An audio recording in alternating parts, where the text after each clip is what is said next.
Évangile de Jésus-Christ selon saint Luc. En ce temps-là, comme une grande foule se rassemblait et que de chaque ville on venait vers Jésus, il dit dans une parabole : Le semeur sortit pour semer la semence, et comme il semait, il en tomba au bord du chemin. Les passants la piétinèrent, et les oiseaux du ciel mangèrent tout.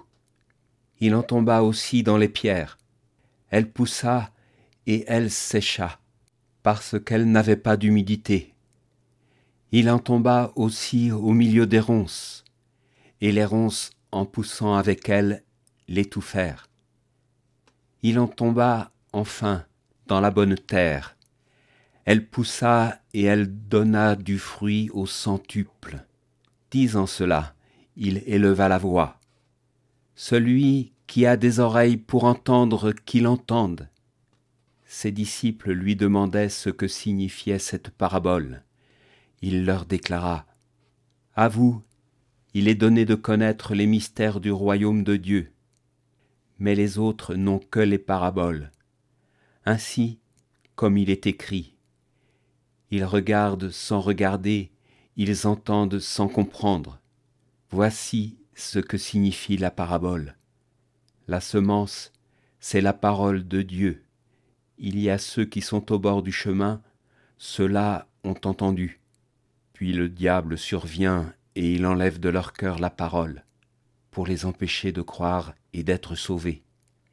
Il y a ceux qui sont dans les pierres. Lorsqu'ils entendent, ils accueillent la parole avec joie, mais ils n'ont pas de racines. Ils croient pour un moment, et au moment de l'épreuve, ils abandonnent. Ce qui est tombé dans les ronces, ce sont les gens qui ont entendu, mais qui sont étouffés, chemin faisant, par les soucis, la richesse et les plaisirs de la vie, et ne parviennent pas à maturité. Et ce qui est tombé dans la bonne terre, ce sont les gens qui ont entendu la parole dans un cœur bon et généreux, qui la retiennent et portent du fruit par leur persévérance. Aujourd'hui, nous nous plongeons dans un passage de l'Évangile connu, archi-connu, sous le nom de la parabole du semeur. Cette parabole nous offre une riche méditation sur la mission de l'annonce de la parole de Dieu et sur les dispositions intérieures nécessaires pour accueillir cette parole dans nos cœurs et lui permettre de fructifier. Voilà encore Jésus entouré d'une foule, pressé d'entendre la bonne nouvelle qui raconte cette parabole qui semble simple, ce semeur qui jette des graines. Mais derrière ce geste quotidien se cache ce mystère de la grâce, comme on dit, ce mystère de l'action de Dieu qui rejoint chaque cœur. Jésus nous raconte l'histoire de ce semeur qui, en jetant ses graines, fait face à divers terrains, le chemin, la pierre, les ronces et finalement la bonne terre. Chaque terrain symbolise une disposition du cœur humain envers l'annonce de l'Évangile. Si la parole est semée avec générosité, elle ne trouve pas toujours un terrain fertile. Tout d'abord, reconnaissons le rôle du semeur.